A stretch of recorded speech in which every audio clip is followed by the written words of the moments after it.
نحمده ونصلي على رسوله الكريم اما بعد فاعوذ بالله من الشيطان الرجيم بسم الله الرحمن الرحيم فإذا قضيت الصلاة فانتشروا في الأرض وابتغوا من فضل الله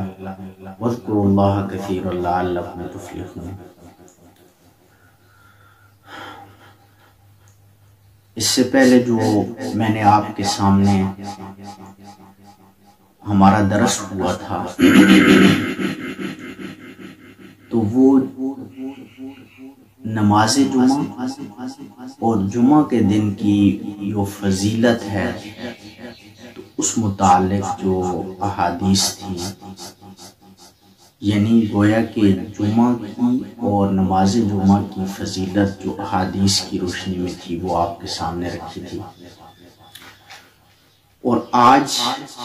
انہی احادیث کی روشنی میں آپ کے سامنے کچھ مسائل، فقہی مسائل آپ کے سامنے رکھوں گا، اور اس ارادے کے ساتھ، اس نیت کے ساتھ کہ ہم سن کر اس کے اوپر ضرور عمل کریں گے۔ تو اس میں ایک مسئلہ تو یہ میں آپ کے سامنے مختصر رکھوں گا۔ ویسے تو بہت سارے مسائل ہیں جمعہ کے، آپ کو کوئی بھی اگر کوئی مسئلہ پیش آتا ہے تو آپ ضرور جو ہے وہ پوچھ سکتے ہیں، اور پوچھنا بھی چاہیے، دین کے معاملے میں کوئی شرم نہیں ہے۔ تو لیکن جو ہمیں عموماً پیش آتے ہیں وہ مسائل میں آپ کے سامنے چند رکھوں گا۔ ان میں سے ایک مسئلہ عموماً جو دیکھا گیا ہے وہ یہ ہے کہ بعض دفعہ خطبہ شروع ہوتا ہے، امام صاحب عربی میں جو خطبہ دیتے ہیں وہ شروع ہوتا ہے، اور لوگ پھر کیا کرتے ہیں کہ اپنی سنتے پڑھنے شروع کرتے ہیں۔ تو یہ یاد رکھیں کہ خطبہ سننا واجب ہے ہماری امت، ہر حال میں واجب ہے۔ تو فقہ میں بھی آتا ہے اور احادیث کے اندر بھی کہ جب امام خطبے کے لیے بیٹھ جاتا ہے تو اس کے بعد نہ کوئی کلام ہے نہ کوئی نماز ہے، صرف اور صرف خطبہ ہے۔ آپ کی نیکی وہ خطبہ وہی بنے گی کہ جو آپ خاموشی سے سنیں۔ اگر اس دوران آپ تسبیحات پڑھ رہے ہیں زبان کے ساتھ، نفل پڑھ رہے ہیں، سنتے پڑھ رہے ہیں، وہ آپ کے لیے نیکی نہیں۔ ٹھیک ہے جی۔ اسی لیے جب منبر کے اوپر امام بیٹھتے ہیں تو پھر آذان جو دی جاتی ہے، آذان ثانی، تو اس کا زبان کے ساتھ اعادہ جواب دینا یہ بھی جائز نہیں ہے۔ اگر آپ نے اس آذان کا جواب دینا ہی ہے تو آپ دل ہی دل کے اندر اس کا جواب دے سکتے ہیں، اس لیے کہ نہ کوئی صلاۃ ہے نہ کوئی کلام ہے، جائز نہیں۔ جب خطبہ منبر کے اوپر امام بیٹھ گیا ہے تو اس کے بعد پھر آپ نے کوئی کلام نہیں کرنا۔ اسی وجہ سے حدیث کے اندر آتا ہے کہ اگر کوئی بندہ بات کر رہا ہے، بندے باتیں کر رہے ہیں، تو آپ نے اگر ان کو خاموش کرانے کے لیے کہا کہ خاموش ہو جاؤ تو آپ نے بھی وہ غلط کام کیا ہے۔ آپ نے اگر ان کو خاموش کرانا ہے تو اشارے کے ساتھ آپ نے ان کو خاموش کرانا ہے۔ تو اس لیے یہ چیز آپ نے اس کو خیال رکھنا ہے کہ جب خطبہ شروع ہو جاتا ہے تو اس دوران آپ کوئی نماز نہیں پڑھ سکتے، اس دوران آپ کوئی نفل نہیں پڑھ سکتے، کوئی سنتے نہیں پڑھ سکتے، کوئی کلام نہیں کر سکتے۔ تو سنتے آپ نے دوران خطبہ نہیں پڑھنے۔ ایک بات اس بات کا خیال رکھنا ہے، اور اگر کسی شخص نے سنتے شروع کی ہیں، مثلا تو درس خطبہ شروع ہو گئے، تو اب آتا ہے کہ فقہ کا مسئلہ ہے کہ آپ نے ایک رکعت پڑھی ہے تو دوسری پڑھ کے فوراً آپ سلام پھیریں، باقی دو بعد میں پڑھیں۔ اگر آپ نے 3 پڑھ لی ہیں تو چوتھی کو بھی آپ پڑھ ہی لیں، لیکن بہرحال مقصد یہ ہے کہ آپ احتیاط اسی میں ہے کہ جب آپ سمجھتے ہیں کہ میں سنتے شروع کروں گا خطبہ شروع ہو جائے گا، آپ سنتے نہ پڑیں، آپ صرف اور صرف خطبہ سنیں، یہ سننا واجب ہے، ٹھیک ہے جی۔ اور اسی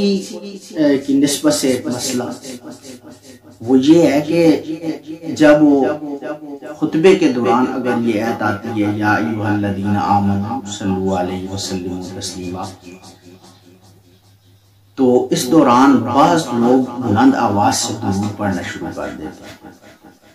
تو یہ غلط ہے، ٹھیک ہے جی، کیونکہ میں نے آپ کو بتایا کہ دوران خطبہ نہ کوئی کلام ہے نہ کوئی نماز ہے، صرف اور صرف آپ نے خاموشی کے ساتھ اس کو سننا ہے۔ ہاں اگر آپ اس آیت کو سن کر درود پڑھنا ہی چاہتے ہیں تو دل ہی دل میں آپ پڑھ سکتے ہیں، بس زبان سے نہیں آپ پڑھ سکتے، یہ مسئلہ ہے، ٹھیک ہے۔ ہاں اگر خطبے کے علاوہ کوئی اور تقریب ہے، بیانات ہو رہے ہیں، نکاح کی مجلس ہے، اگر آپ اونچا پڑھ لیتے ہیں تو اس میں کوئی حرج نہیں، ٹھیک ہے جی۔ تو میرا مقصد یہ ہے، آپ میری اس مسئلے سے یہ نہ سمجھنا کہ میں کہیں آپ کو درود سے منع کر رہا ہوں، نہیں، میں آپ کو خطبے کے دوران بلند آواز سے پڑھنے سے منع کر رہا ہوں۔ نفل ممنوع ہے، سنتے ممنوع ہیں، اونچی آواز سے آپ کوئی تسبیحات نہیں کر سکتے، کوئی اونچی آواز سے درود نہیں کر سکتے، آپ کا سب کچھ آپ کا اگر ہے تو وہ امام کا خطبہ ہے، آپ نے اس کو غور سے سنا، ٹھیک ہے جی۔ اس کے علاوہ ایک اور مسئلہ ہے، کئی لوگ اس کو ضروری سمجھتے ہیں، جو مسئلہ میں بتانے جا رہا ہوں وہ یہ ہے کہ جب خطبہ شروع ہوتا ہے تو اس کو پہلے خطبے میں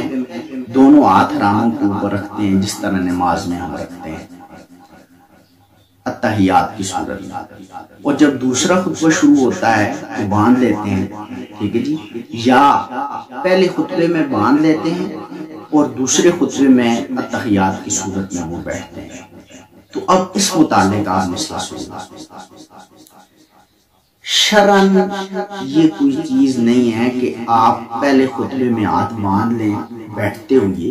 اور دوسرے خطبے میں رانوں کے اوپر رکھ لیں، شرعاً اس کی کوئی وہ حقیقت نہیں۔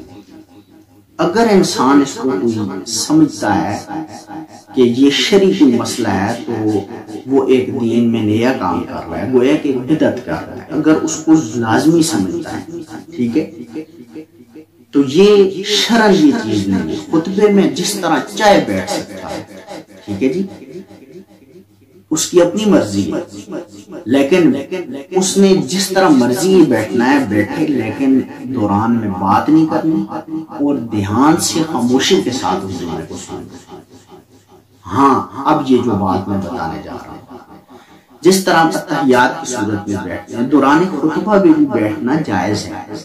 ٹھیک ہے، مستحب عمل ہے، آپ بیٹھ سکتے ہیں، ٹھیک ہے جی، پورے خطبے میں، لیکن یہ ہے کہ آپ ادب کے ساتھ بیٹھ رہے ہیں، دونوں ہاتھ رانوں کے اوپر رکھے ہوئے ہیں، ادب کا تقاضا ہے، جس طرح ہم اساتذہ کے سامنے بیٹھتے ہیں، ٹھیک ہے، یا اپنے پیر و مرشد کے سامنے بیٹھتے ہیں، تو اس طرح بیٹھ سکتے ہیں، مستحب عمل ہے، لیکن اس کو ضروری نہیں سمجھیں، کیونکہ شرع میں یہ چیز نہیں ہے کہ اسی طرح آپ نے سیت سے بیٹھنا ہے، ضروری نہیں سمجھیں، مستحب عمل، اگر کبھی آپ چھوڑ دیتے ہیں تو کوئی اس میں مسئلہ نہیں ہے، چاہیے جی، جس طرح آپ چاہتے ہیں بیٹھتے ہیں، بیٹھ سکتے ہیں، ٹھیک ہے جی۔ تو یہ کچھ مسائل تھے